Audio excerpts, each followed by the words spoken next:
Okay, let's look at the second part of our chart of accounts PowerPoint, part 2.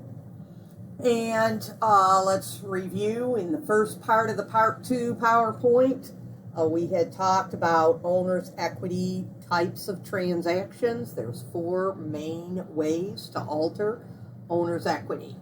We can increase owner's equity by the owner investing money or assets into the company. We can decrease owner's equity from the owner taking money or assets away from the company or withdrawing it. The business can increase owner's equity for the owner by selling products or services. That involves revenue accounts. And the business can decrease the equity that belongs to the owner by using services and products of others, such as the use of electricity. This is expenses, and expenses decrease owner's equity. Now, we left off with revenues and expenses being accounts that are subtypes of the owner's equity. Revenues happen, those kind of accounts, that's what we use for recording a transaction when we make a sale of a product or service, when we're selling it to a customer. Expenses are when we use products and services of others for our business.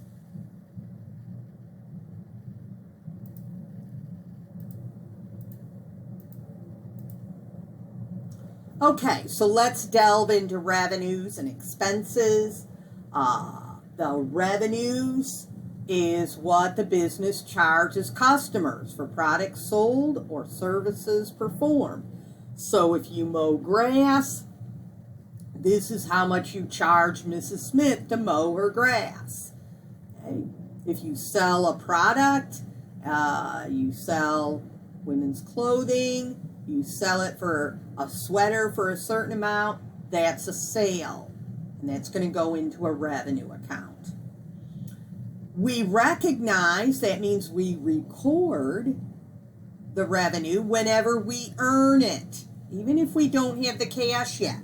So if you are going to mow Mrs. Smith's lawn at the end of May, but she's not going to pay you until next week, early June, when she gets her Social Security check, that's when she's going to pay you.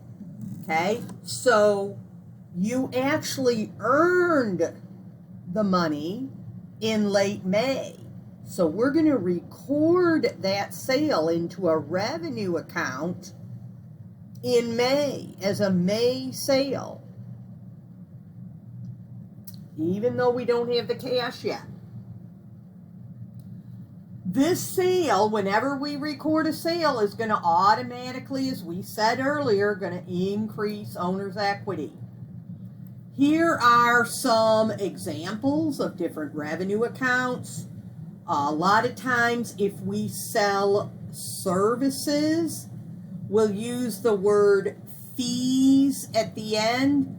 So if we sell deliveries, like Uber does, if we were an Uber driver, okay, or maybe we do consulting, maybe we do mowing, we would use the word mowing fees as the name of our revenue account. Not always, and sometimes students get confused because you think of the word fees as something you're being charged, because you're thinking as terms of a student. You're a customer of OC Tech. So when there's some kind of fees attached to your tuition, that you think of that as being something you're paying out. Think about it in terms of, what if you are the business? What if you are OC Tech? Okay? Now, fees are something you're charging to the customer. You're selling those services. And so those fees become a revenue account. There can be something like rent revenue. That's when our business rents space to others. So, you know, if you walk in Walmart, there is a place to get your nails done. Okay, so that doesn't belong to Walmart. It's not Walmart employees that are doing the nails. Okay, it's some private company that is renting that space from Walmart, and then they're running their business there. And so a Walmart is receiving rental income. Okay, they're giving up the fact that they could use that space. That's extra space that they could sell more of their products. Okay, but instead they're allowing this nails salon to do their business there in exchange for receiving rent. So that would be rent revenue. Or the account on the chart of accounts might be called rent income. Interest is when the business earns interest. So if our business loans money to another business and that business is paying us interest, we're receiving interest on top of getting the loan money back.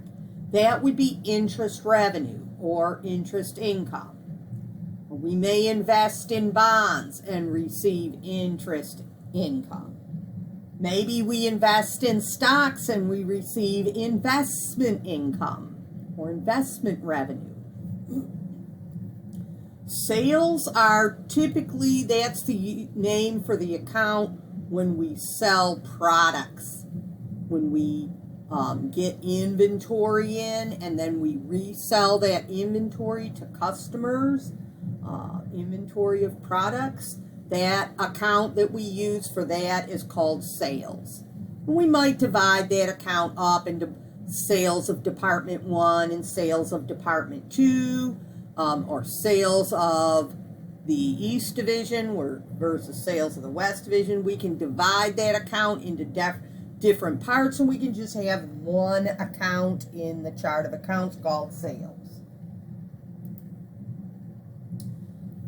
Expenses, again, represent decreases in an asset as a result of efforts made to produce revenues.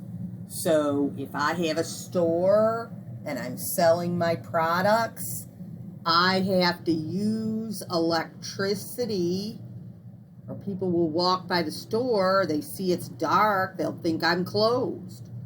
So I have to use electricity in order for people to come into the store and for me to sell stuff. So whenever I use stuff, I may have to use employees to help make the sales. I may have to rent the building to help make the sales. So we are using things and having a decrease in assets. In other words, we're going to have to pay for this stuff, or we can have an increase in liabilities in order to produce revenues, in order to sell stuff. Whenever we have expenses, it's going to decrease owner's equity. Examples of expenses are listed here. Okay, so rent expense is when we use office space. Wages expense is when we use employees. These aren't things we own. If I don't own the office building, then that's not going on as an asset. I'm going to pay rent to get to use that office building. I don't own the employees. I get to use the employees if I pay them wages. Okay, I may own the actual phone, but I don't own the phone service. I don't own Verizon's service unless I pay to use it. I don't own the electricity. I pay to use the utilities. I use advertising. I use repair people to fix things. If I'm using something that's just a real small amount, I may utilize an account called miscellaneous expense. Now, we know that revenues increase owner's equity and expenses decrease owner's equity. The whole point of being in business is to make profit, which means that we want our owner's equity to have gone up, which means our revenues need to go up more than our expenses. Okay? So if we do have revenue that's greater than expenses, that will produce net profit or net income. That will mean that our owner's equity will go up. So here in this example, Luke Perkins performed $6,000 worth of tax services. Okay, that's revenue. He sold services. He incurred expenses of $1,500 for rent, $500 for phone, $3,000 in salaries. So his total revenue was $6,000. That's what he sold in services. His total expenses is the $1,500 and the $500 and the $3,000 all together. So that's $5,000. Now I take my total revenue minus my total expenses. That's going to give me my net income that I made for that month. And that means my owner's equity went up by $1,000 by the end of that month. That's what I want. Now, businesses don't always make net income, especially when they first go into business. We have to use a lot of stuff more than what we're selling stuff. And so our expenses end up being greater than revenue sometimes. Okay, here's an example. John Atwood performed $8,000 worth of delivery services. So he sold his services, so that's revenue. And he incurred expenses of $3,500 for rent, $500 for utilities, $3,000 for salaries, and $2,500 for gasoline for the delivery vehicles. So now we have our formula, revenues minus expenses. And if the expenses is a higher number, we're going to get a negative result. That will be called net loss. So if I add all my expenses in this case, it's $9,500. So I have 8,000 minus 9,500. That gives me negative 1,500. Accountants usually put parentheses or brackets around the number to show that it's either an opposite balance or that it's a negative number. So this would be a net loss. This would decrease owner's equity by $1,500. Our accounting equation is A equals L plus E. Again, the left side is our assets, the things the business owns. The right side shows where the money came from, who can take the assets away, the creditors, or the owner themselves can take the assets away. Now, for owner investments or revenues, those things that increase owner's equity, then if we have something where we increase the assets and we're going to show an increase in owner's equity, the accounting equation would still balance. If we had owner withdrawals, or if we had expenses, things that decrease owner's equity, then we'd have a decrease in assets and a decrease in owner's equity, and our accounting equation would still balance.